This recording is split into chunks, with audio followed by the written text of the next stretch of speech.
Welcome to the show. I'm Shane Norton, a.k.a. the Sports Card Nobody, and this is another episode of the Sports Card Nobody podcast. Now, before I get into anything, there's a chance that you are watching this on YouTube and staring at this ugly mug. That's right. I have made my glorious Undertaker-like return to YouTube. I have been wanting to do this for quite some time. I actually started the show as a YouTube channel when I was trying to figure out what I wanted to do with content. Turned it into the podcast and have been waiting for an opportunity to finally take the plunge back into the video portion of this as well.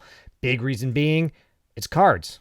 It's a visual format. Makes sense to have a channel where I can show off some things visually as well as the podcast. Now, that being said, there was one other huge reason that I decided to finally do this now, and that is the guest that I have on tonight's show. I've got the one, the only, the incredible Rob Gerard, the sports card therapist. Rob has an insanely awesome story in the hobby about meeting his goals and getting to a really special point with the collecting that he does. And on top of all that, he has his own podcast, The Sports Card Therapist. He has his own YouTube channel as well. Rob is fantastic. Please go check him out. The interview we have on the backside of this intro is so much fun. We cover so much about the hobby, including all of the incredible things that he's done, especially in this last year alone. There's a lot to learn from Rob. He's got some great stories. Super thrilled to have him on and super thankful that he pushed me to finally take this YouTube plunge. But a big apologies to everybody for once more having to stare at this thing. And for those of you that are listening to the podcast, fear not. The podcast is definitely going to be the driving factor. But if you want to see some stuff as well, feel free to pop over to YouTube. Now, before we get into any of that, as I try to talk, as always, follow me at Sports Card Nobody, Instagram at Sport Card Nobody, on Twitter. If you are watching this on YouTube, please like and subscribe. And if you are listening to this in the podcast, leave a review, subscribe, do all those sorts of things. But please, if you are enjoying any of this, share this. Share this with friends, share this with family, share this with anybody you think might care about anything I have to say here. Now, before I get to this really fantastic interview, there's one little thing I want to cover here in the intro pertaining to last week. So last week, I took a little bit of a plunge and put out my first ever question to the audience. I was really curious if I would get any responses. And really what I was asking was I was asking for people to share their stories about what inspires them to collect or different cards that meant something to them as part of their collecting journey. I got a couple of responses that I want to share here quickly before we get to the interview. First and foremost, my guys, Tony and Oz, the Cousins Collectibles, they jumped on it first. On their Cousins Collectibles Instagram, they shared an awesome clip of Randall Cunningham, Philadelphia Eagles, doing his thing. Go check that out. And shared with that an incredible Randall Cunningham flawless number to 15 auto. It's a card from his non-playing days, but God, that thing is stunning and gorgeous and speaks to exactly a lot of what I'm talking about. It's not a rookie card. It's not even a card that came out during his playing days, but it is a piece of art that I am sure they are thrilled to own in their collection. Next up, Big John Collector's Cards. And a really awesome person on social media. Follow him on Twitter and Instagram. But he shared 5 of his inspirational sports moments, which is really cool. And that includes the Cubs winning the World Series, the bubble Jimmy Butler breakout from when the NBA playoffs were taking place in the bubble, and Jimmy Butler really had a phenomenal showing, although they fell short to my Lakers. So sorry about that one. The 96 Bulls title run that wrapped up the second three-peat. He also shared this, which is really cool. His first WrestleMania weekend that took place in Atlanta. How awesome is that? And then he shared anytime the Bears beat the Packers. That did not happen this weekend, so I apologize. Big John Collector's Cards. But thank you for sharing those stories. But there's one other one I actually want to touch on. And this one came through Twitter. This came from James Lumen, and there's a lot to it. So I don't want to go into everything that he shared. I really encourage you to go check him out on Twitter, first of all, at James Lumen. He is also on Instagram. But James shared some really actually in-depth stories about things that he collects. He shared different cards that meant something to him, collecting raw Jordans and why. I absolutely adored what James shared with me. He tagged me in all of the posts, and it was long and in depth. And I really appreciate it. This is exactly what I was hoping for when I asked this question, because this is the type of stuff that I try to share, this sort of deeper than just investment things, this why we collect. What is it that these cards mean to you? And James shared all of that. But at the back end of the post, he really touched on something that I want to mention. I'm going to read this kind of directly. My hobby journey hasn't been full of RPAs and autos. Majority of it's low end, but if you keep grinding, no matter the pace, just keep moving forward daily and build a few good friendships out of this hobby, good things are bound to happen. Another note, some of these card sales help me through my day-to-day struggle also. Having a child isn't cheap, and Lord, I can agree with that. Some of these sales have bought diapers, wipes, and baby food to help my family stay ahead. Incredible. Card collecting can mean so much to so many different people.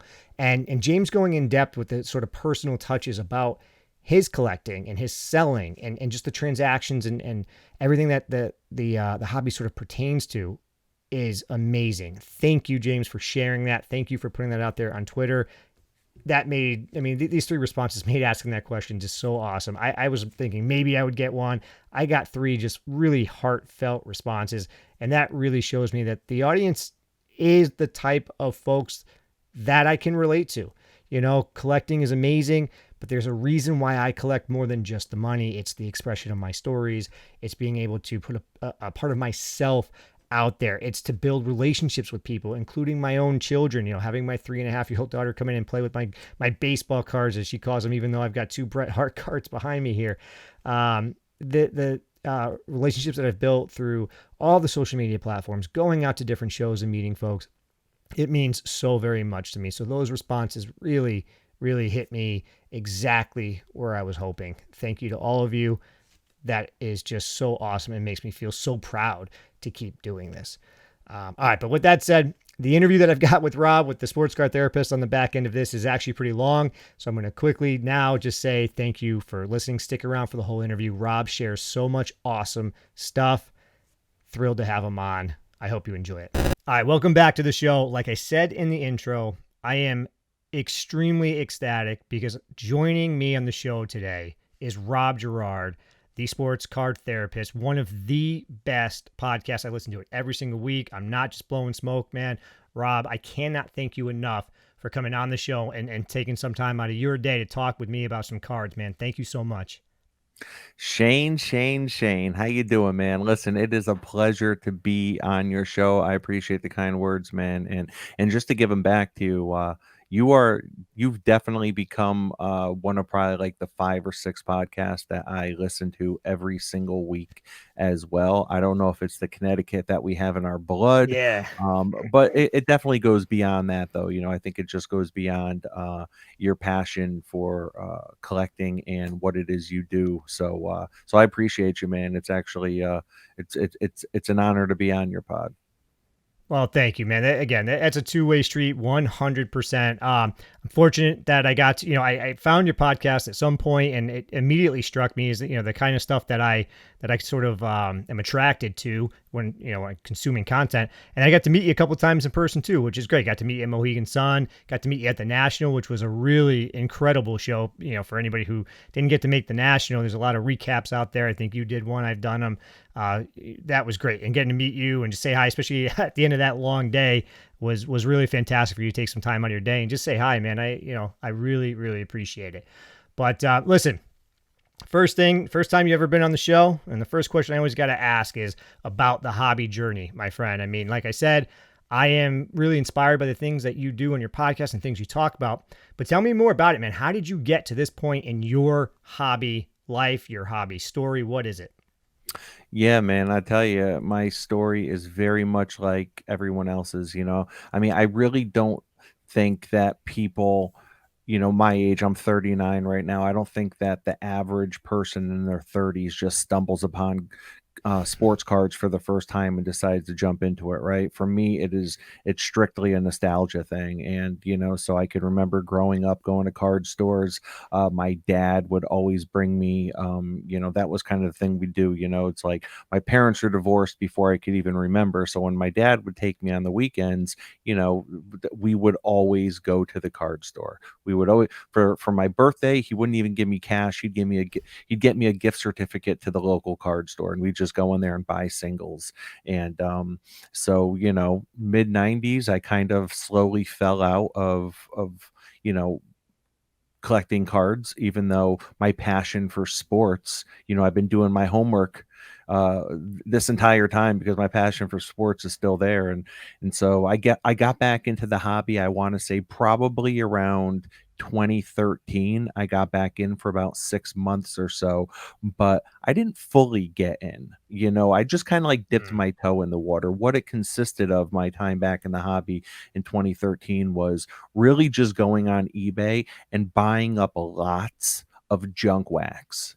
So I would buy like a 50 card lot of Joe Montana junk wax, a 50 card lot of Lawrence Taylor junk wax. I would do things like that because, nostalgia, they were all the cards I right. used to have that I could remember owning.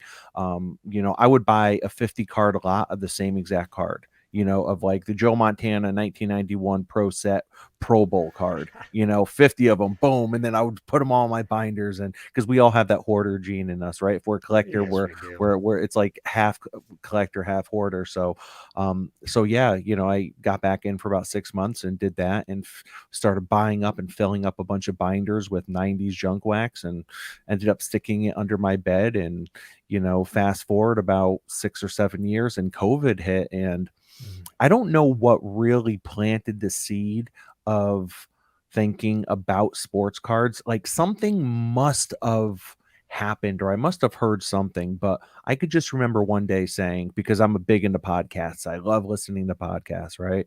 Whether if it's true crime podcasts or just anything. So I can remember saying, you know what? I think I'm going to research. There's got to be sports card podcasts out there. There mm. must be at least one or two. So I started researching one, and I stumbled upon a couple, and I just completely jumped in. I mean, like, if I stuck my toe in 2013, in 2020 I did a full-blown cannonball from the high diving board. The Olympic size diving board. I was doing double flip cannonballs in there. So that's kind of where I'm at right now. Dude, I love that. And I especially love, I mean, you touch on two things that speak to me really, really like personally is A, the nostalgia, and B, the sort of family aspect of it, right? You talk about how this was like a bonding thing with your father. I am so hoping to have those sort of things with my own kids. I talk about my kids all the time, and just when my daughter comes in, she wants to look at. She always says my baseball cards or my Bret Hart cards, and I love it, man. I let her, take especially the slab ones, just lay them all around, and sort of building these little tiny connections with my 3.5-year-old daughter that might stick. Who knows, what that might become. And, my son, who's just turned one, one when he's a little bit bigger, I'm hoping for the same thing. So the nostalgia and that sort of like excuse to have, a bond with my friends and family is such a driving factor for me in my hobby journey as well. So like I said, man, that speaks volumes to me. But all right, so let's briefly touch on a little bit of life outside of cards because I mean, like we just talked about. I mean, you have two kids, right? Is that accurate? I think you Yeah, have kids that are man. similar And you know age. what? My children are extremely similar to yours, so my daughter is a little over 2 years old, and I Mm. just had a son 2 months ago. Yeah, So that's my right. daughter and my son are 2 years apart, with my daughter being the oldest. And I tell you, I am so wrapped around my daughter's finger. I mean, she unbelievable. She's just the love of my life. Dude, it is unreal how much you can like love some other person. I mean, you spend so many, I mean, again, we're similar ages. So we had kids around a similar time. And I don't know if you had some of this feeling, but like I had so much time in my life where I just felt like I'm like a selfish person where I'm just worried about, I want to be able to go do this and do that and have this fun and do that. And all of a sudden, none of it matters, man. My daughter has actually been fighting off a minor cold these last couple of days. She wakes up in the middle of the night upset, and I go running in her room and like, what can I do? It's wild how much you can really just like put everything you have into another human being who's just trying to tear your house apart all the time. But hey, man, congratulations on the second one though. That really is fantastic. So you got the kids. You're a licensed psychotherapist. You talk about your Harley Davidsons all the time. You're a diehard Yankees fan, and you're watching Sopranos all the time.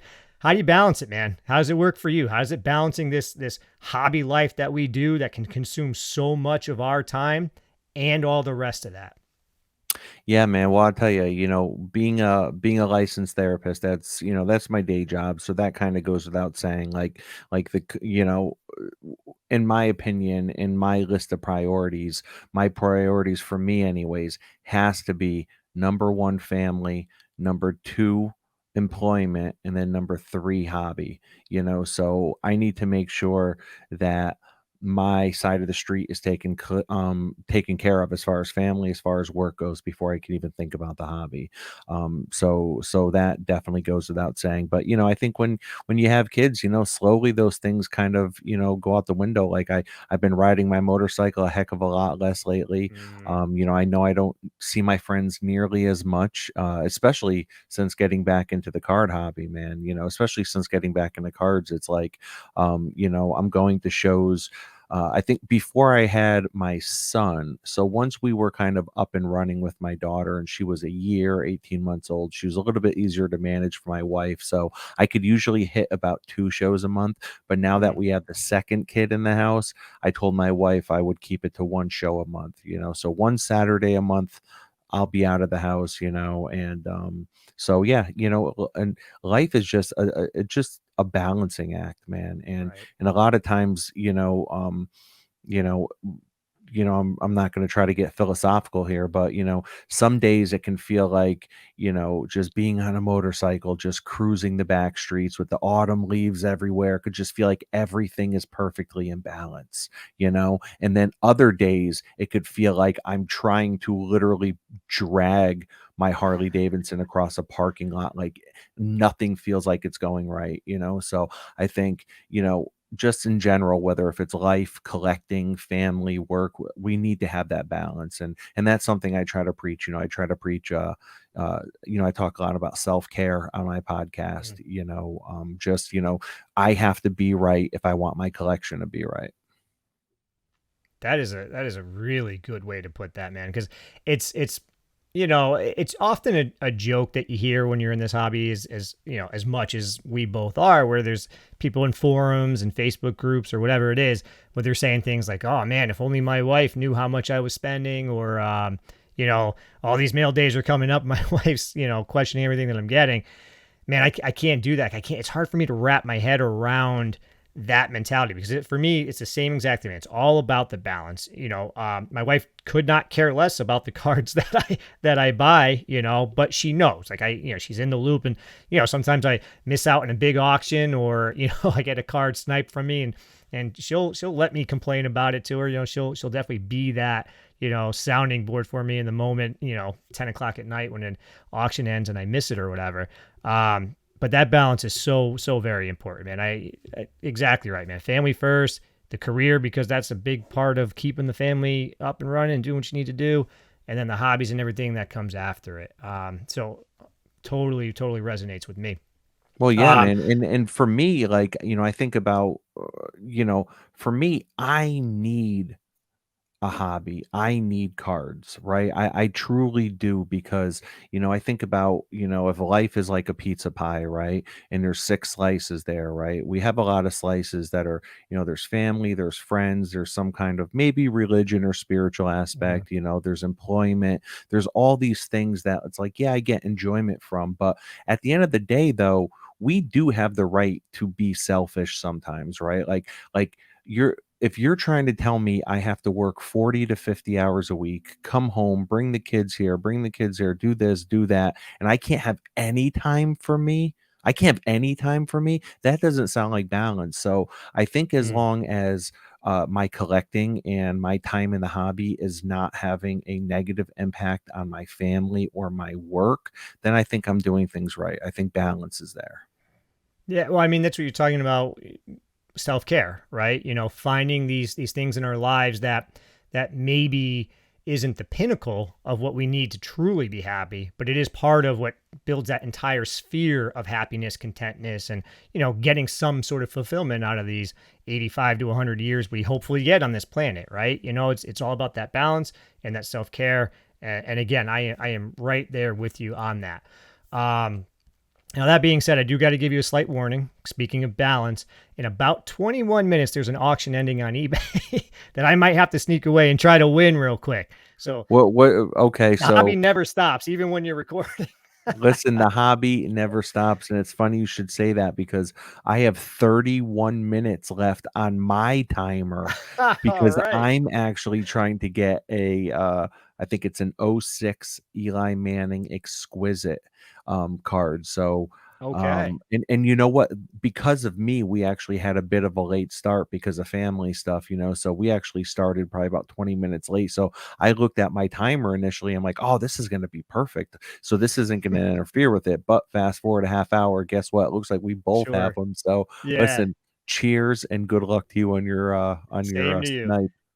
And well, and you know what? Since this is obviously being recorded, mine is it's a Bret Hart Gold Flash number to 10 ringside select. It's the Gold Flash, so it's not the true gold. But I have had trouble getting a lot of the Bret Hart cards that I want out of this set. So I'm hoping this is going to sell a little bit cheaper, and we'll see. There's 20 minutes and 20 and a half minutes left. We'll see how it goes. But good luck to you as well, brother. Yeah, and you know what? There is a difference between the solid gold and the flash, right? The flash Mm-hmm. gold and to me, I think it's a bit confusing. I feel like they should have maybe made the flash out of 15 or maybe, did Right. something different because I think people can get stuck overpaying for Sure. for golds when they're not sure exactly what it is, and with Select being a relatively newer product, I don't know, but that's just my 2 cents. I mean, it's a really fair 2 cents. It feels like it's Select. So for those that don't know, I mean, Select is a huge name that Panini puts out for all the different sports that they have. And WWE just had their first year Select come out. It's been a huge hit. People love it, but something about the set is that there are so many cards. And what Rob was just talking about is you have your true golds that came in the hobby that are numbered to 10. And then I think in the retail came the gold flashes, which is a little more of like a shimmer wave look to it, which is still numbered to 10. And people either love the fact that there's so many versions of all these cards because the chase just seems like it never ends, or there's people who are just completely overwhelmed and they, good luck trying to collect, super collect, one particular person or player or wrestler or whatever, because there's just so freaking many. I mean, the one of ones, you have the one of one in the ringside, one of one in the concourse, one of one in the mezzanine that comes in retail, the black and gold one of one. It's crazy how many one of ones there are in this set. It kind of gives me a shot personally, someone who doesn't spend a ton of money on cards, as much as I can. I try to, so it gives me a shot to get some of these, which is nice. But it's an interesting set. You can actually see behind me, and this is one of the golds I was able to get, the Global Icons insert, which is a Oh man, really really sharp looking card. definitely. Um, Yeah. but all right, so I want to talk about your podcast a little bit. Okay. Um, so you again, I listen to your podcast every single week, and something that Appreciate you did that. that I mean, I appreciate what you're putting out, man. Again, it really it is must listen for me. But something that is so insanely impressive to me is what happened for you in season 2. At the start of season 2, you set yourself a goal. That goal that you put out into the universe, into the world, was that you wanted to acquire a $100,000 card. In May, you got that card. I mean, that's incredible to set such a target and to knock it out of the park, man. Tell me what that was like and how it felt when you did finally get that card in your possession. Man, I tell you, yeah, it was definitely surreal, and it's funny you asked that because just today I was thinking about it, and just today I was thinking about that card, and there's so many emotions that go in that, and I could probably talk for an hour on why it is I chose to do that, what it felt like, what regrets do I have, any of it, But so I started to realize, I mean, the good thing is, when I really got back in this hobby 2 to 3 years ago, um, I know of some people that they saw how high and how fast cards were going up, so they dumped some big money into this hobby, like, almost immediately, because someone Mm, would buy a Kobe card for $1,000, and then the following week, they'd sell it for 1,700, it was just right. nuts, and then there's multipliers on top of that based on how high the card was, right, that you're talking about, but anyways, so when I got back into this hobby, I did not take that approach, and I'm glad I didn't because a lot of people that did take that approach have taken baths on these cards. I mean, like, I have close friends that went out and dropped 30K on a single card and just recently moved it for 11. Oh, that is brutal. And that's just one card, right? Like they've taken baths, multiple baths on multiple cards that they've owned, right? So it's so hard, and I get it. That's kind of what happens. But when I came in, the hoarder in me, because I feel like I had this hoarder gene, I could remember just buying a ton of low end cards. I was just buying a lot of low end cards. I was having fun. It was really scratching that nostalgia itch. It felt really good. But then as I became more educated on the hobby, I slowly and then started a podcast, right? Because when I Mm, started my podcast, I'm still not Mr. Know-it-all. I'm still learning just like you are, Shane, And but as I started learning more and as I'm starting the podcast, I started really introducing some of my life skills and some of the things I do in my day job. I started introducing that into the hobby. And that's definitely setting goals for myself. It's like setting goals, documenting goals, almost like I do with clients with a treatment plan. If I sit down with a new client, we'll sit down, we'll develop a 30-day treatment plan, a 6-month treatment plan, and a 1-year treatment plan. And that's not to say that we're going to hit all those goals, but at the very least, by making these goals and documenting them, we at least know what direction we're going in.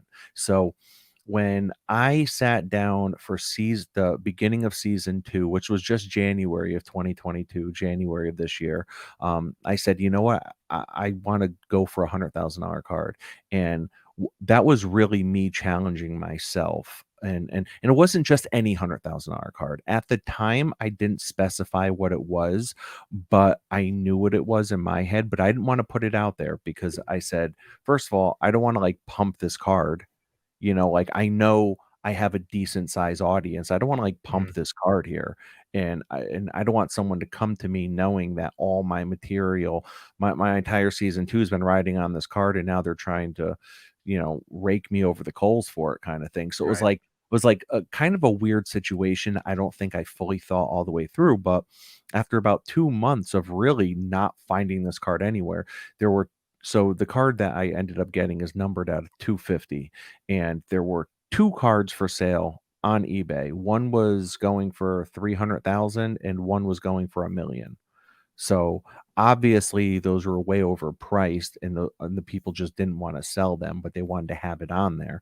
Um, but finally, after about 2 months, I put it out there and I said, "This is the card I'm looking for, 2003 LeBron James Upper Deck Rookie Auto, Ultimate Collection out of 250." And within, That's like, it's above your shoulder, right? On that top yes, it shelf? is.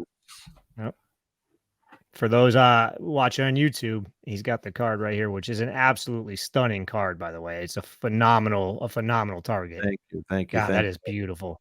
I appreciate that, man. Thank you. So I put it out there on the podcast, and I said, I'm gonna put it out in the universe. I'm gonna fully put it out in the universe. And within days, I was getting leads, but it seemed like they were all kind of the same 1 or 2 leads, right? Because really Mm, these cards don't pop up. These cards don't pop up, and if you think about where the hobby was 6 months ago, it was really starting to trend downward, right? It was starting to trend sure. downward after the huge spike of 2021.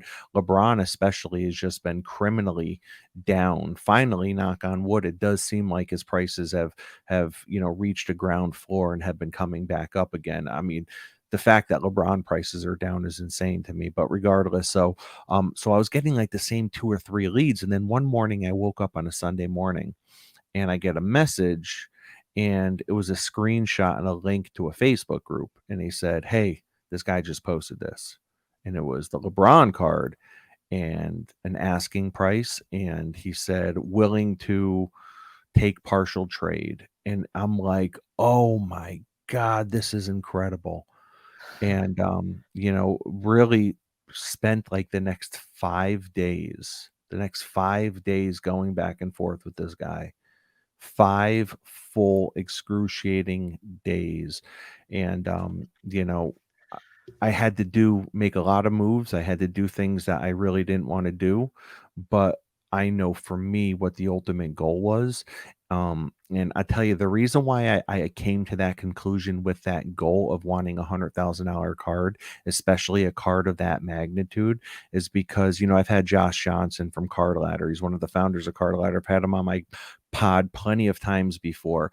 What he's talked about is how he bought the 2003 exquisite limited logos, which is I have the John Stockton version of that card from the same Nice. exact set, the 2003 exquisite collection limited logos, but his was the LeBron James, and this set is the first ever RPA. So he had the LeBron of this card.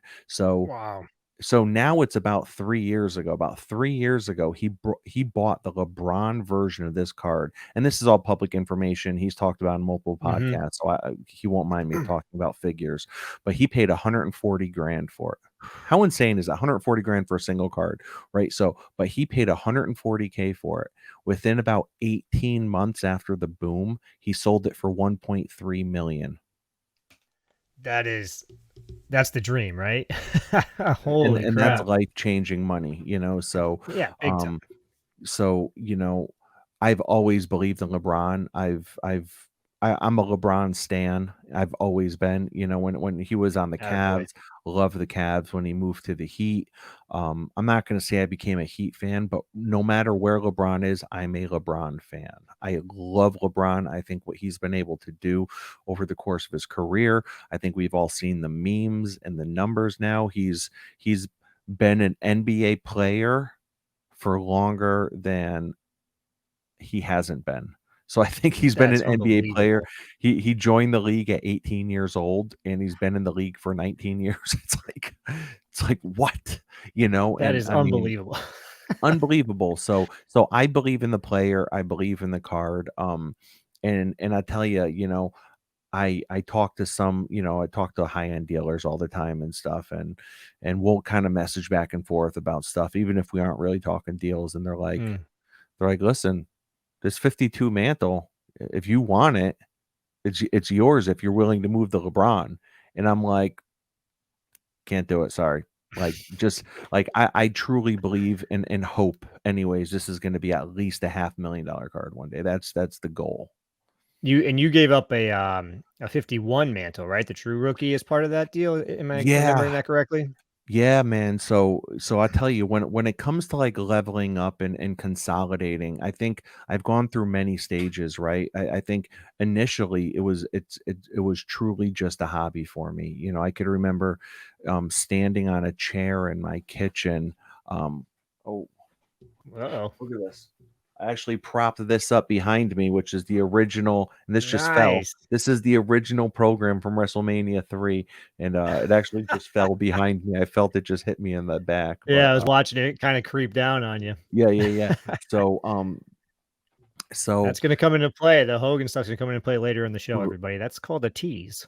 love it, man, love it, absolutely. So, what I realized, what like I remember standing on a chair and taking a picture of like 100 of my new LeBron raw cards and then a picture of like my 100 Kobe raw cards that I had been buying over the last like 6 months off eBay for like 10 bucks or less. I can remember just standing over there and just being so proud of all these raw cards I had. Right. And and slowly over time I was thinking like, you know what? Like I'm not spending major money yet. I'm not spending like, I haven't spent 20K yet in the hobby or anything like that. But if I added it all up, I'm looking at probably like 5, 10 grand now that I've spent over the last 6 months or a year Mm, on these cards that are basically like worthless. It's like I'm buying these dinky cards that do make me feel good, but I'm starting to spend a lot of money. Like I think it's almost like a habit, like eBay. mm, It's like all these packages coming in the mail, like so I started to kind of switch my thinking a little bit and say, you know what? Instead of it just being a hobby, is there a way to maybe insert a little investment mentality into it? And I think that most of us know that a $10 card will probably always remain a $10 card, sure. right? Yep. And that's what's been taught to me by very smart people, by dealers that have been in the business forever and dealers that are only 2 years in but have a $1 million collection. A $10 card is always going to be a $10 card. A $30 card for the most part is always going to be a $30 card. But when you start looking at a $500 card or a $3,000 card. Those Mm, cards, and I'm not going to say you can't lose money on those, right? I'm not saying everything's foolproof. Everything's a risk when it comes to cards. But when there's levels to this. So when you start talking about mid-end cards and high-end cards, those can become a bit more of an investment. And that's when you can start making some money. So what I started doing was taking all those $10 cards that I had and figuring out ways to turn those $10 cards trade up and turn those into $100 cards, and then take those mm, $100 cards and turn them into $300 cards. And I really did it by setting up at shows and utilizing Instagram.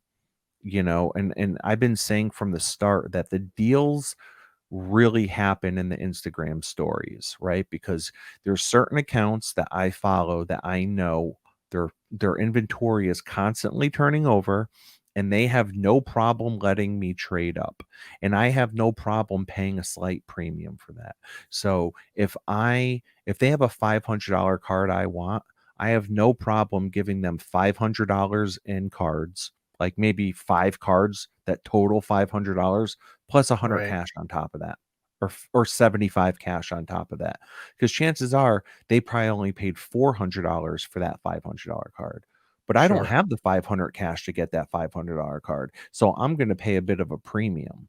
I'm going to Hmm. pay an extra $75 over comps for that because I'm trading up. So that's how I've been able to really get rid of a lot of my low end stuff that just kind of felt stale, kind of felt like dead weight. You know what I Hmm. mean? So Right. um, so it just kind of worked.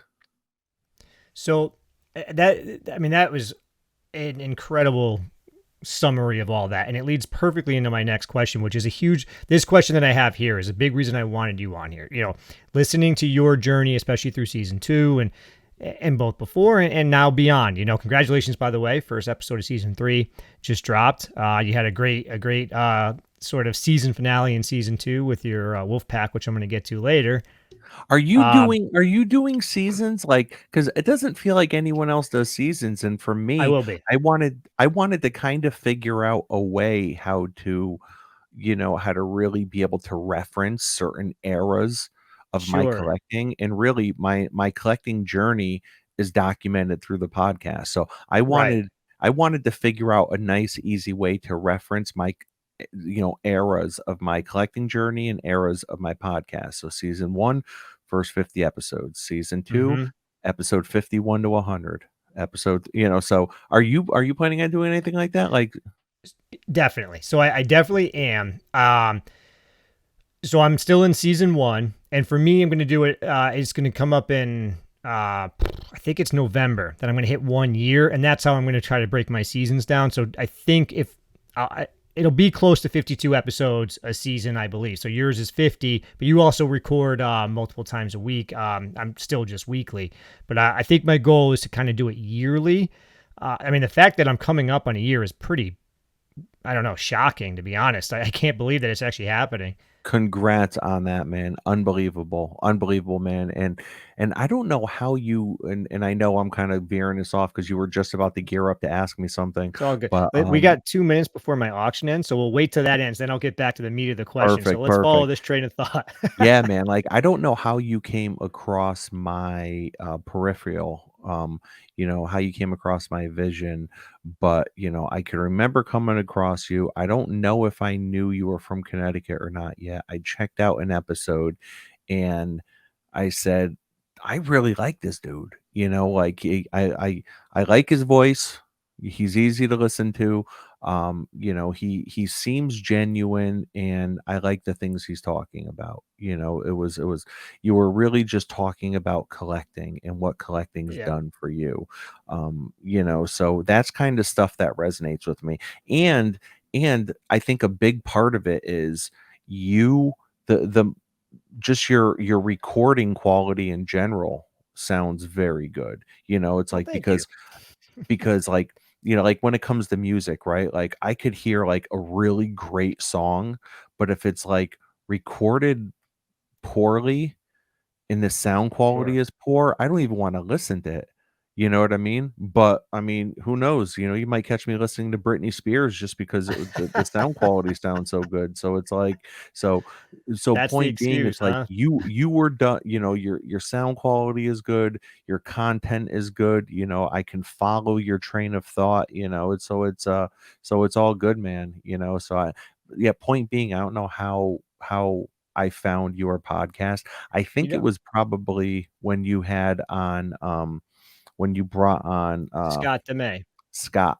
I Yeah, think it was the when you brought ECCA, on 'cause Scott. I think that is because I think that was also how I realized you were Connecticut based. Because I think I had found your pod before I realized you were Connecticut based. And it may have been when you did the actual Instagram live with Scott before he did the first show. All right, but that being said, we got 5 seconds, everybody. So let's see if I can finally get a W in my eBay world because I have been taking L's left and right. Here we go. I'm the top bidder. Let's see. They're determining the winner. Please refresh the page. What do you think? Did I get it? I got it. No, I just bid a lot. I just bid too much money on this card. There's no way I got beat I, last second on it. I think you got beat. Oh, come on with the pessimism. No, I'll Killing tell me. you why in a minute why I'm so pessimistic. All right, Usually well, I'm let's not. see. I won the auction. Bang! I got Yes, my you're the first select. man. It's a gold flash, but that's all right. I love it. Great. I finally got a You are card the and I got it man. live on the pod. That's amazing. Congratulations. Listen, so Thank you. last night I found this account and you know how like sometimes you'll find a random account and they're auctioning off like a ton of stuff and they don't have a ton of Yep. feedback. So you're like this Yeah. this entire auction is going to fly below the radar. I might be able to get a lot of this stuff really cheap. Sure. So I was doing that last night and on this auction was selling like 15 Eli Manning exquisite like second year, third year patch autos, game use patch, all PSA graded. I'm like, oh my God, like I'm going to completely have a brand new Eli collection. And Yeah. every single one I got beat out on. I have no idea how. It just like, I thought for sure I was going to nail them all. So I don't know. I Well, just, that's what it's been like for me lately, dude. I was kind of lamenting this fact in my last episode where it just seems like I can't, not only the I issue that I'm finally getting over, but the L's was just like piling up, man. It's like I couldn't win a single auction on eBay. Probably the most important card in my finest collection, personally, got listed with nothing but errors in the title. Bret Hart was spelled wrong, Tops I was spelled heard that on your wrong. last pod. Yeah. Yeah. So I never even saw it, and it got swooped up before I actually found it because I knew the guy who bought it, and he was like, dude, I feel bad even showing this to you. But and listen, I'm happy for him. He's a good dude. He got a great deal on that. And maybe I'll be able to work out a deal with him in the future to get that card. But man, it was just like I couldn't seem to win anything. And then last night I was watching a card and somehow eating dinner. I missed the end of the auction, so finally got a W here live on the pod with a guest Congrats. on that. That's I'll take it. You got to take the W's when you can get them. How close is your auction coming to ending? You got a couple We still minutes. got some time, man. I got 7 minutes left. All right, so I'm going to ask this next question. If you need to stop to take care of that, you do that. But yeah. So what you did with that LeBron card is super impressive. And it's not just impressive because obviously there's a huge number, right? 100K was your goal and you got it. I mean, that is definitely a part of it. But one of the most important aspects for that for me is that goal setting mentality. The fact that you put it out there and you went after it. And now something that I'm trying to do is start to figure out my own goal setting. I've been trying to improve and sort of reshape my goal setting since I waded into this hobby. And one of my biggest issues though is feeling sort of like the things that I think I want to achieve aren't achievable. And let's just use for example, $100,000 card, I hear that. And to me, it's like, that is never going to be possible. But for someone that's setting goals the way you are and accomplishing things in this hobby the way that you are, what advice would you give to someone like me that wants to shoot higher, that wants to start to figure out how to do what you're saying, the leveling up, the consolidation? What advice would you give? Well, and I'm not a religious guy by any mean. I'm definitely more spiritual. But I love the saying that God will help you move mountains, but you better bring Mm, the shovel. And to me, what that means is that anything is possible, but you better be willing to do the work. So, um, you know, I truly, truly did a lot of work working up to those deals. I could think there were some. Well, first of all, I mean, having a platform, kind of like you have a platform that never hurts, right? That to me, that's like a hobby hack. mm, That's something that I have. People are listening, so there's ears listening. I have a bit of a platform, but the thing is, if you have an Instagram, if you have a Facebook, if you have a Twitter, and those accounts are geared toward cards, guess what? You have a platform too. So what I would recommend is starting to put it out there. Put your goals out there, because one thing that I've really come to realize in this hobby is that the hobby is extremely supportive and wants to see others win. It's really bizarre, like how, as long as you are not directly in my lane, I want to see you win. You know what I mean? mm. It's like unless you wanted the same exact LeBron card I was going after, you better believe I'm going to be cheering for you 100% of the way. So um I believe in the law of attraction. I don't believe in it to the extent that these diehards do with the law of Mm, attraction, because it could get kind of hokey at times, with the law of attraction. But I do truly believe that if you put something out into the universe, you kind of can speak it into existence. I believe in the spirituality aspect of that. I believe that by putting it out there, and really working toward it. I could remember working and I could remember my inventory was about, probably, I reached a point right around January. It was right around January. I had reached a point where my inventory in total between PC and inventory was around 50K, right? Which is a lot of money, right? That's a lot of money. But that's been over the course of like 2 years, putting in like 500 here, a grand here, 500 here, a grand here. So so my inventory was about 50,000, right? So I started setting up mm, at shows. That instantly helped me start leveling up and consolidating, because people were going there. They were buying my dollar cards. They were buying my $5 cards. They were buying my $10 cards, cards that have been sitting in my spare bedroom collecting dust. Cards that I would post on Instagram or Twitter, no one wanted, but you go to shows and people with all price range budgets will buy them. So mm. I go to a show and these guys walk up to me and they're like, I like some of the stuff you have. I'm like, thank you, thank you. They go, listen, what's the lowest you can go for this? What's the lowest you can go for that? I'm like, and they said, listen, cash offer. These 6 cards right here that you have in your case, Rob, equal about 40K. or I think it was like 38K. They picked out like my Jordan rookie BGS 9. They picked out my LeBron refractor Topps Chrome rookie. Like these, the biggest cards I've ever owned, like because Sure. it took me like a year to consolidate and level up to these 6 cards. And now these freaking jerks are coming over to me at the show and they offered me 75% of comps for these cards. But you know what? It was cold hard cash. It Right. was cold hard cash. So I ended up selling these 6 cards that I worked so hard for that I mean I must have spent hundreds, if not thousands of man hours on. I took this risk and I moved them at 75% comps. So I ended up getting Wow. 27K from them right on the spot. Then from the rest of the show, I made another 6K. So really, I ended up leaving that show with 33K in my pocket, dude. You should have seen my pockets. They were bulging, dude. Right. So what I did was I think I took about 5K and I said to my wife, I'm like, listen, we're gonna pay whatever bills we owe. Like this is, I mean, who couldn't use 5K for bills right now? Right. Like, Absolutely I'll right. do it 100%. Like, okay, we're gonna do this 5K for bills, blah, blah, blah. Then I said, you know what?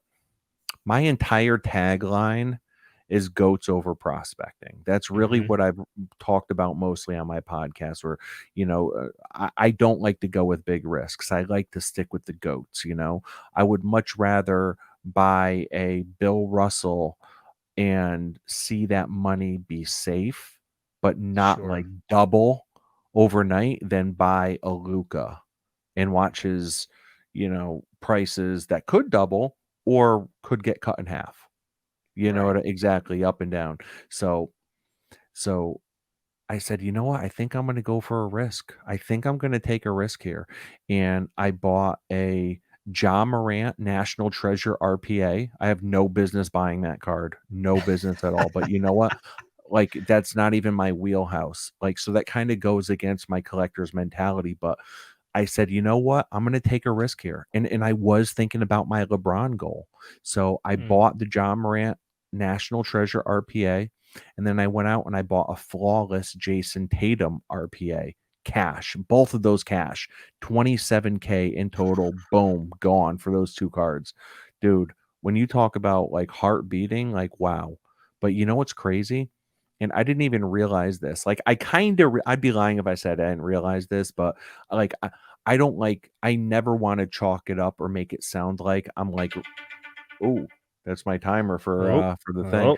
I All never right. wanted Yeah, I never want to chalk it up and make it sound like I think I'm great at flipping or I'm like the world's greatest flipper. And I'm done with this actual. I'm not even gonna bid on this. It's too high. It's much higher than I Oh, thought it's it was too gonna high go. already. Oh Yeah, man, man. didn't even get a So chance at it, huh? I know.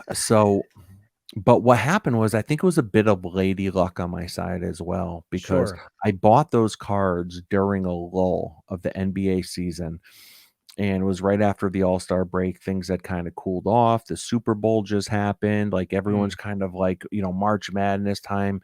And I buy these cards and they're obviously probably the 2 hottest players in basketball. So I Right. got a good deal on them because I paid straight cash for them and I wasn't trying to trade up into them. So within 6 to 8 weeks, I sold those and doubled my money on those cards. So that's really what catapulted me into being able to get that LeBron. It was taking the risk at selling what I had for 75% comps and then being so confident in myself to do the next right move that I would rather take 75% cash and then Hmm. put it into something new. You know what I mean? Like there's Right. guys that I know in this hobby that they'll have like a $50,000 collection or even say a $20,000 collection. They'll have a $20,000 collection and they go in these Facebook groups or on Instagram and they say, "Hey, I'm selling my entire collection." And that's like music to a lot of people's ears, right? Big Like time. like Yeah. like if you hear someone selling their whole collection, you're like, "I wonder what they have. I bet I could get some deals." So Yep. So I'm thinking of this one specific guy. I'm not going to call him out. He's a great guy. He's becoming a great friend of mine. He sets up locally in Connecticut, Massachusetts. I'll call him Joe. That's not his name. Um, so Joe, I could remember last year his collection was really heavy on like Shea Alexander Gill or Ooh, whatever that guy's name is. He's a yeah, basketball Shea player. Gilgeous-Alexander. Yep. Exactly. He was really heavy on him, and he had a ton of Luca like Revolution Mm, rainbows. Just like a ton of that, sure. and he was like and I could remember meeting him at a trade night and Joe was like, "Yeah, I'm really high on these guys. I think they're going to do well." And all of a sudden one day I see that he's promoting that he's selling his collection. So he sold his entire collection, got like 25K for his entire collection, then literally turned around the next day, went back into those same Facebook groups, went back onto that same Instagram profile and said, "I'm buying collections. Send me your Hmm. collections. I'm buying collections." And he told me he ended up flying out to California. He flew out to California to look at a collection, literally flew back the same day, went out there, bought it, flew back the same day, and he was much Wow. happier with the collection he had. And now, let me tell you something. Now his collection is probably about 200K because Wow. of the moves he's That's making. incredible. So So he bailed on something that wasn't working out, took all that cash and then just took it in a different direction. yeah. That's incredible. Wow. Yeah. And listen, at the end of the day, man, and I know we're talking a lot about like, selling cards and like Mhm. flipping or this and that, but the thing is, I know for me, I don't have a money tree out back, right? So my tastes are always changing.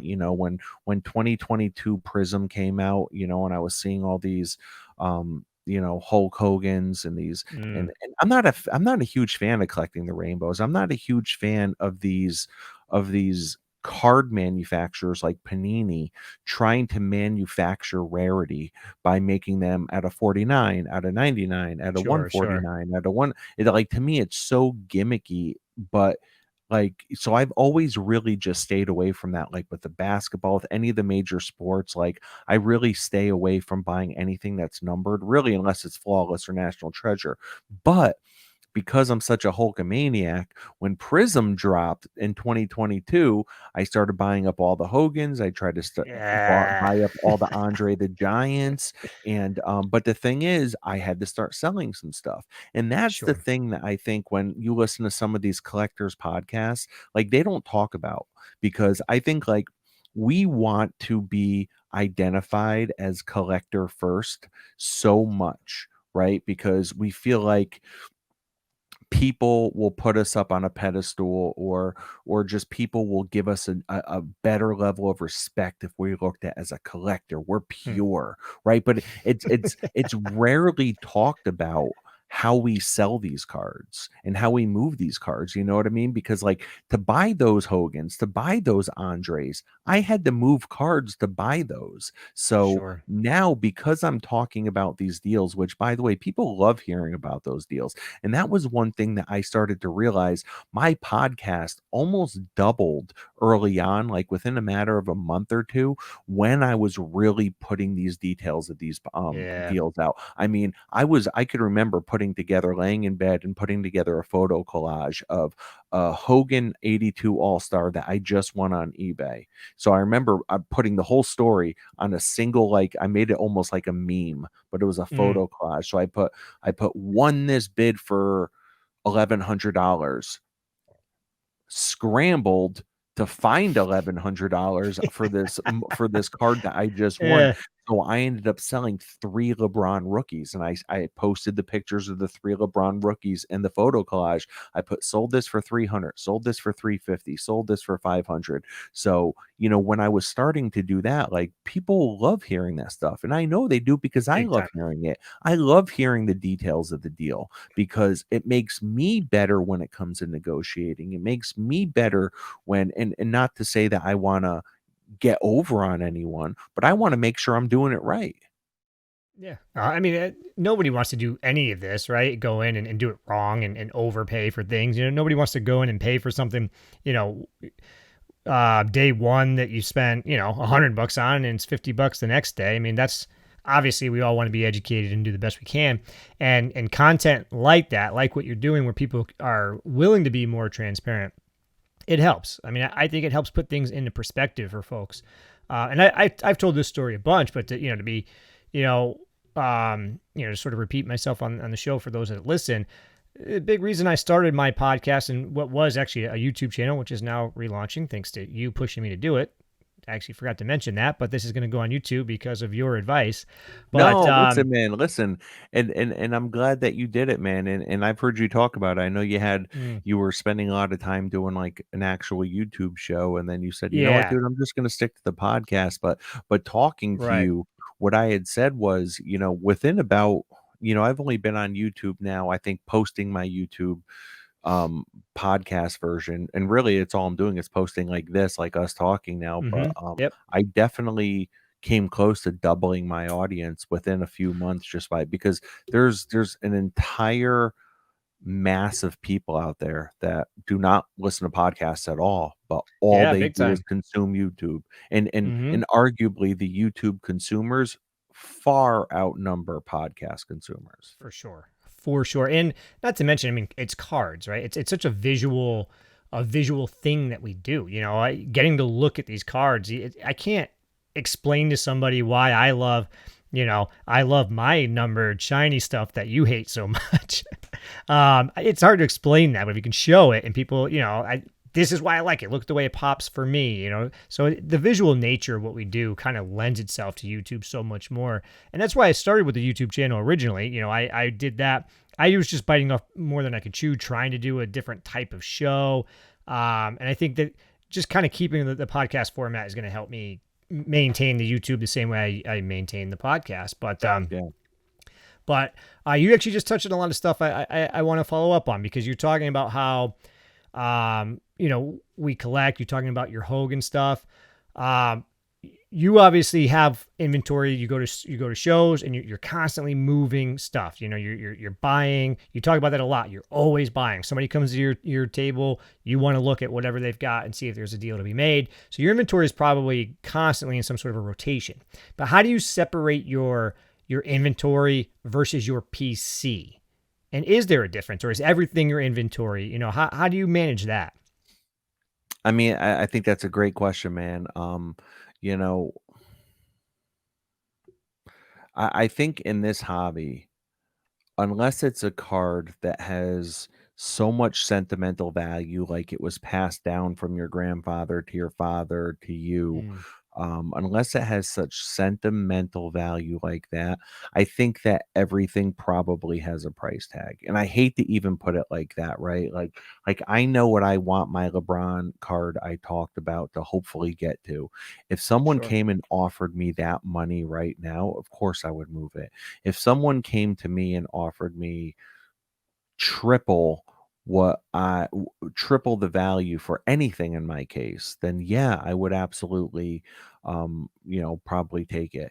So, but there's a caveat to that, right? So, um I've talked a lot about how the more I consolidate and the more I level up, the more I realize, like, wow, my inventory is kind of shrinking, because I think initially it really started out where it was like, okay, this is 100% PC. Everything's Mm, PC. Like, and I even said, so, I just released episode 101 of my podcast, 101 episodes. I can remember on episode one, I still remember it to this day, saying, I can't ever see myself selling a card.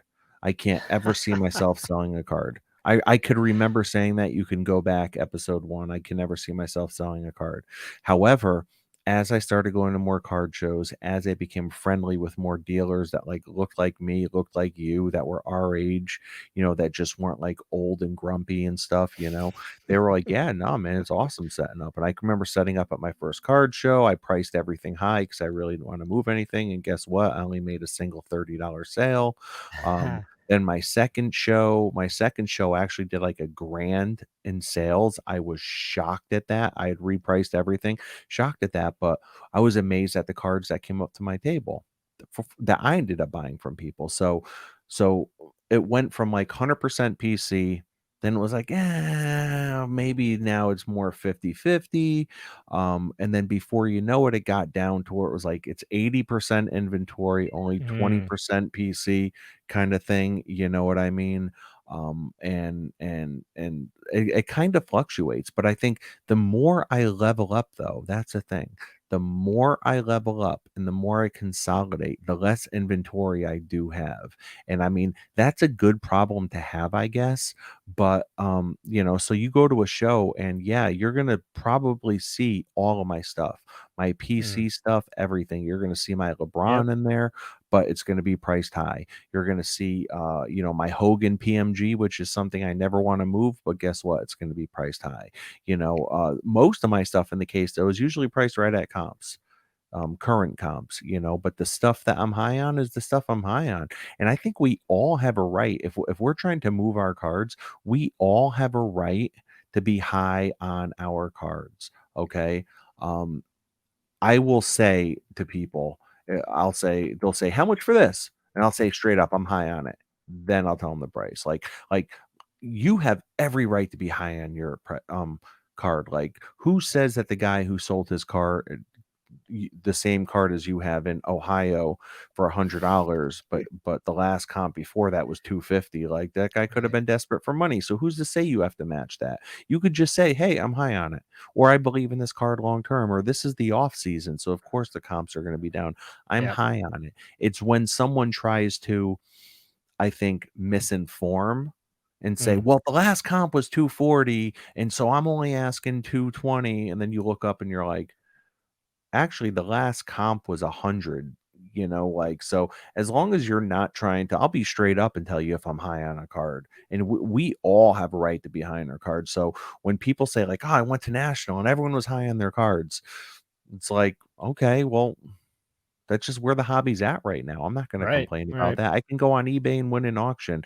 You can probably go on eBay and get cards for cheaper than you will find at any card show in person, but you never know. You could go to a Right. card show and there could be a very motivated dealer and you can get cards at 75% comps, just like those guys got Hmm. from me. That's why it's important for me to go to shows, for me Right. to be involved. For me, participation is required. Mm, I love that. That is such a fantastic way to put it because I've preached that quite a bit on my show where I really am so big on. I mean, yes, eBay is phenomenal. It's one of the best possible tools that you can have if you're really trying to participate in this hobby every day, right? But it just can't be understated how important it is to get out and talk to people, get out and see what is actually happening on the floor. And I don't get out there nearly as much as I want to, and that's something that I've been trying to push myself to do, and it's become way better in this last year than it was the years before. And I adore how much I've learned and experienced going to the National, going to the Mohegan Sun, going to the Plainville show, and just getting out and chatting with people. It changes the whole game, and not just from trying to figure out the cards you want to buy, but the relationships that you can build and the enjoyment that you can get out of it. Participation required is a perfect way to put that, and I could not agree more. All right, so one other thing I want to touch on before we get into our top five, and this is going to kind of lead right into that, my friend. You are a Mantle and a Hogan guy, right? I hear you talk a lot about them, and obviously you've talked about Hogan here quite a bit. What is it about those two guys? I think it just goes back to my goats over prospecting. Mm, Don't get me wrong, I love rooting for, the young guys, the rookies, anything like that. But it's just something about goats. It's something about the greatest of all time. It's, to me, they're heroes, and especially if it's something that's nostalgic. So to me, Hulk Hogan is the greatest wrestler of all time, and I don't mean fundamentally. He was no Bret Hart. He was no Mr. nope. Perfect, right? He was, but Mm-hmm. overall, just everything. He was the complete package, and to me, he was the greatest of all time. For me, when I look back at, I never saw Mickey Mantle play, but I know the impact that he had on the game. I know how much Mickey Mantle meant to my father. to my Mm. uncles and to the Yankees organization, to me, Mickey Mantle, he's absolutely one of the goats. So when I say goats over prospecting, I really live by that, you know. So at the top of my PC pyramid, it's Mickey Mantle and Hulk Hogan. Uh, so first and foremost, 100% right on Hogan. I've had a lot of debates about this, and there's something I'm trying to do in the background that might be still a couple months away, where I'm going to do a really big wrestling related thing, trying to figure out like the best of all time just for fun, whatever. But I I mean, already it's heard it's your top definitely 5 Hogan. list. You picked Hogan. Yeah, yeah, the 100%. Hogan is my number one. I give him the edge over Bret Hart because of the if I'm trying to be objective, right? 9 or 10 times out of 10, I'm taking Bret Hart. I'll watch a Bret Hart match. Whatever Bret Hart all day, every day. But you still got to respect Babe Ruth is the greatest baseball player of all time. I'm a Dodgers fan. I couldn't really care less about the Yankees organization. I mean, I do, respect the hell out of what they've done for baseball. But Babe Ruth is the guy, I mean, that's, you start there, then you talk about some of the other guys, that are in that conversation. Give me Sandy Koufax, but I'm not foolish. Hogan's the guy, Hogan. I mean, he built the industry, twice basically. I talk about it all the time. I mean, Hulkamania, when we were kids, man, I don't remember not being a Hulkamaniac. I was born into it. I don't remember life before he was Thunder Lips and Rocky. He was just the dude. And then fast forward to the late 90s when he does the NWO thing and completely revolutionizes everything again.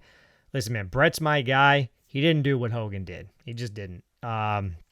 But so if somebody ever thinks it's Ric Flair, whatever, we can have that debate. But I'm fully in agreement with you. But that's perfect because that leads into the top 5 that I am excited to do with you. So every week I do a top 5. It started with the jersey numbers. It's kind of evolved, and it's been a lot of fun. I really enjoy doing this every single week. And when I have guests on, I try to do it related to the guest. I mean, you've been sharing phenomenal Hogan stuff that you've been buying. You just talked about how you even finally got suckered into the numbered stuff, which is amazing. Welcome to the team. The shiny numbered stuff is the best. Thank you. And this was actually your suggestion to do a top 5 must-have Hogan cards for collectors. Now, the way I typically do this is I'll go first so that you can go last. You can get the final word on what it is. But I also am going to throw one minor twist on my top 5. I'm going to let you handle the expert side. I'm actually going to go a little more offbeat, and I've got my top 5 unique, weird, terrible Hogan cards worth looking at.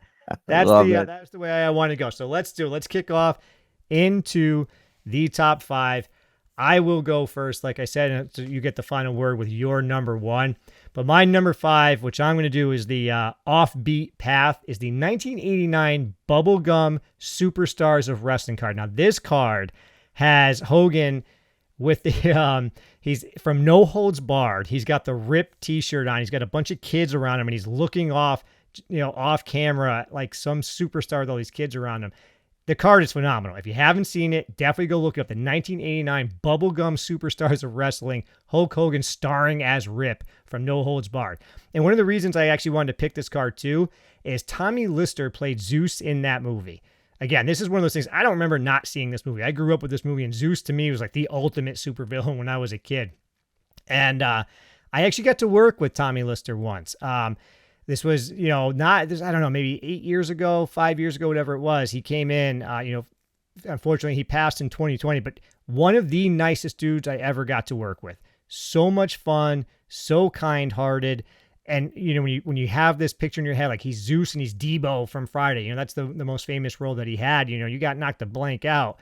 And then you meet somebody and realize, wow, this dude's like the biggest teddy bear. And I'm so glad that I got to share that with him. So that's part of the reason I picked that card as well. But the 1989 Bubblegum Superstars of Wrestling, please go look that up. But what do you got, man? What's your number 5 top card?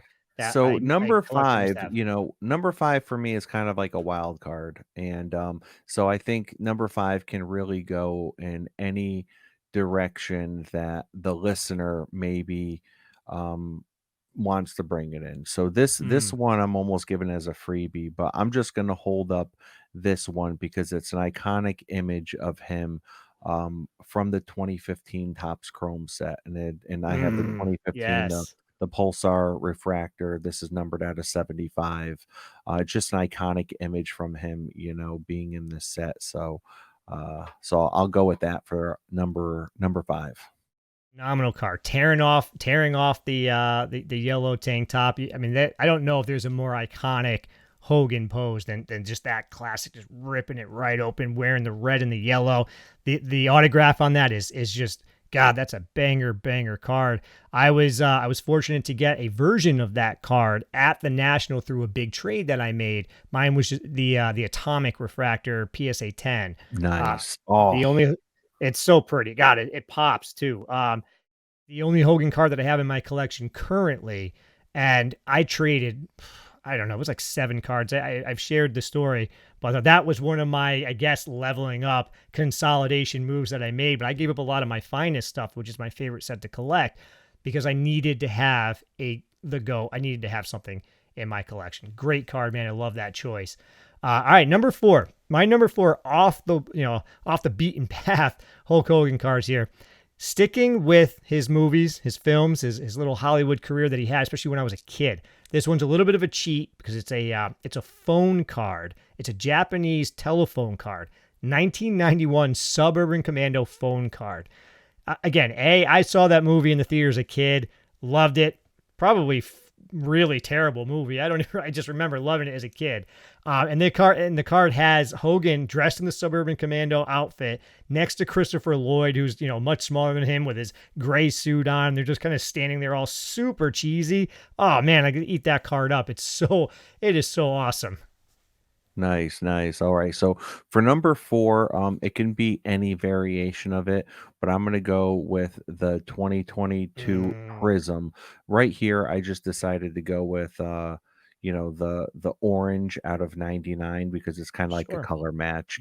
So I just decided to go with that. But really any color, any card, it could be the base card for all I care. But I think, this Prism um product is going to go down in really history as far as wrestling cards goes, it being the first release, first Prism. And so Hmm. I just decided to go with this, and which is crazy because I'm going with 2 modern cards so far. But You know what, man? The modern shiny stuff, dude. Sign me up.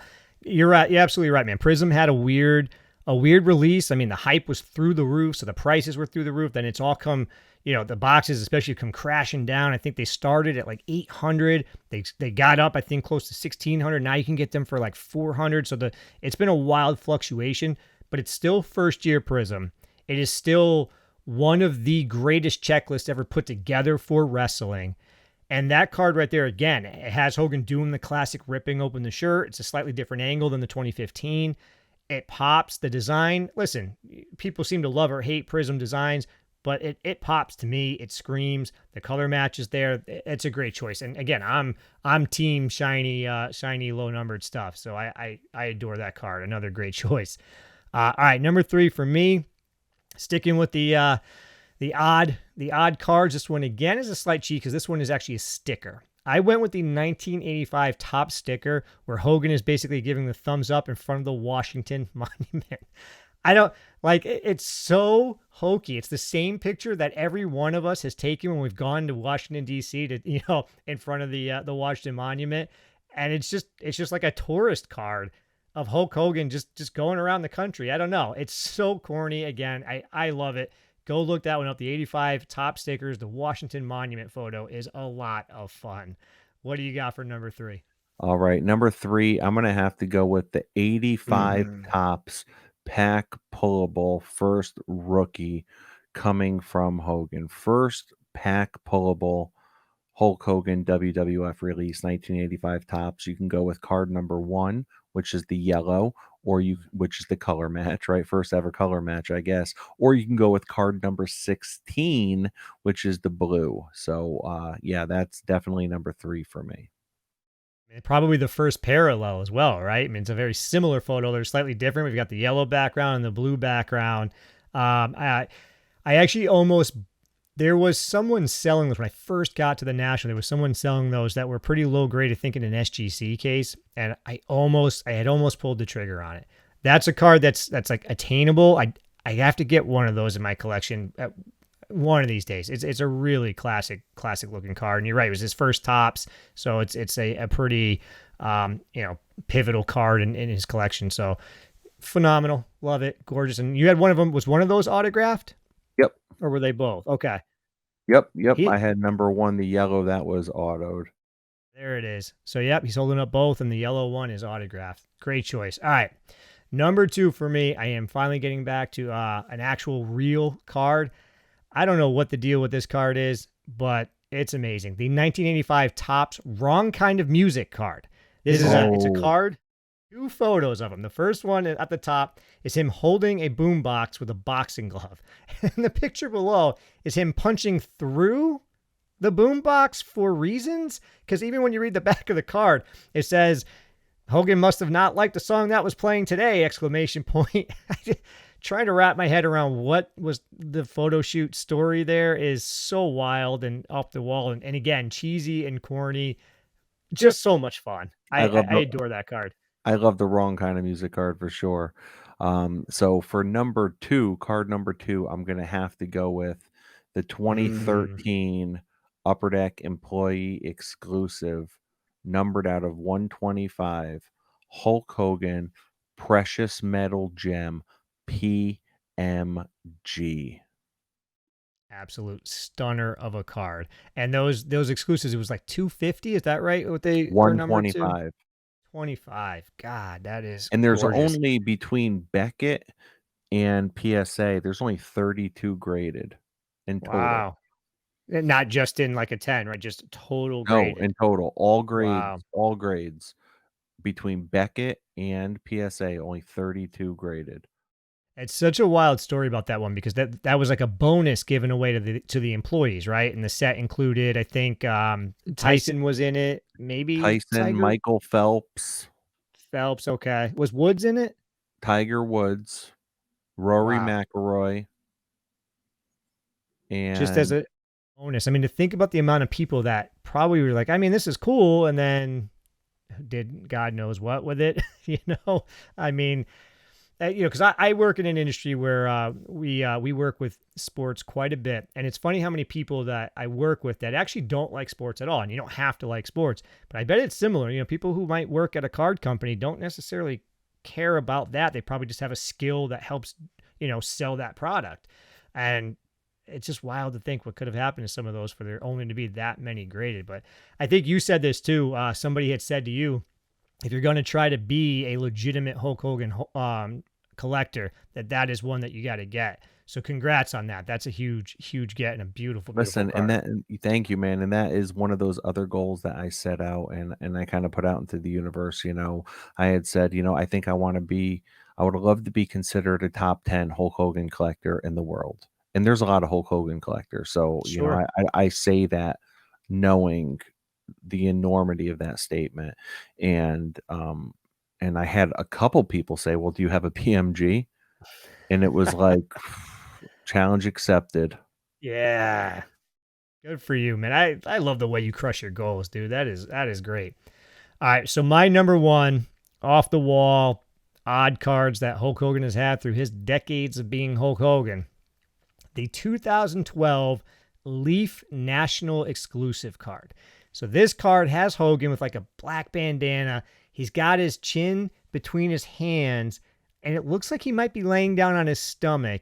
And there's just like yellow chrysanthemums or some sort of flowers just surrounding him.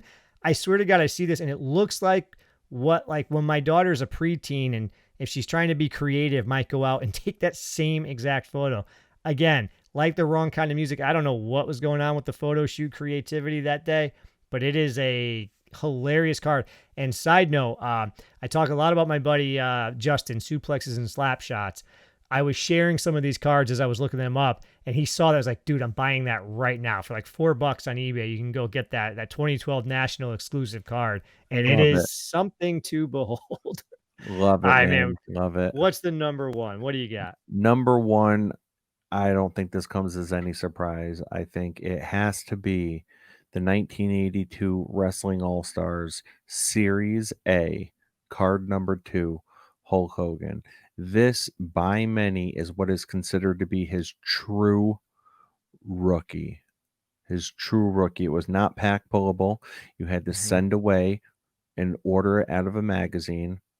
The rumors are that there were between 1,500 and 2,000 of these printed. There's not nearly that many graded, so no one really knows how many are out there. Plus, when you factor in the fact that, people are cracking out trying to get higher grades, or cracking out resubmitting, cracking Right. out getting it autographed like this one, Mhm. resubmitting, no one's sending in their PSA or their BGS slabs to get it taken out of the pop count. So the pop counts don't always tell, the Sure. true story, so. Yeah, yeah, that set is widely considered, and there's no debate. It's the 52 tops of wrestling. It's the 86 Fleer of wrestling. It is the iconic set for wrestling collectors. It has a phenomenal checklist, so many legends. Um, it's unbelievable, and what people have done with the autographs. I mean, some of the guys on Twitter that are really putting together incredible, almost full sets of all autographs. That is the set to have, and you're right. There was no shock that that's the one. But what is awesome is every one of those cards is iconic and is a huge card to get if you want to be a Hulk Hogan collector, and you have every single one of those. You held up every one of those. That is fantastic, man. Congratulations on that. I love that set. I love what you're doing. Great stuff, dude. But listen, I'm running out of time with you here, so I want to let you get going. Rob, this went is way better than I even thought it would be when I finally got you on the pod. Thanks so much for coming by. Please, first tell people where they can find you, man. Where can they come get all this wisdom from you? Yeah, I think regardless if it's on Instagram, Twitter, or just Google sports card therapist, and and I'll pop up, you'll see me, and hopefully we could do something like this again soon, Shane, because you're doing an incredible job, man. Keep it up. Thank you, man. You'll have an open invitation anytime you want to come on. Anytime you think there's something worth talking about, please reach out, man. But once again, my friend, thank you so much. All right, that was Rob Gerard, the sports card therapist. I hope you guys loved that interview nearly as much as I enjoyed having it. Rob is a phenomenal person, a phenomenal collector, smart dude, making moves, not afraid to put goals out there. And I hope that all of you are doing that as well. And in fact, if anybody's still sticking around for how long this episode is, that's what I want to ask this week. Do you have any goals that you're hoping to accomplish this year in the hobby, or before the year ends, or whenever? What kind of goals are you looking for? Because I'll put something out there right now. I've been working on this 2020 Finest set for a long time now. I continue to keep building, or hope to continue building that out, and I hope to keep building out my Bret Hart collection. Those are my main goals. But I'll tell you what, the goal that really means the most to me, that I've been doing all year long, that I'm going to continue to do, is keep building relationships, keep reaching out to complete strangers, and hopefully having complete strangers reach out to me, and fostering the types of relationships and responses that I got from last week's question from the Cousins Collectibles boys, from Big John's Collector's Cards, and James Lumen. You are all awesome. Thank you for listening. As always, have a great night.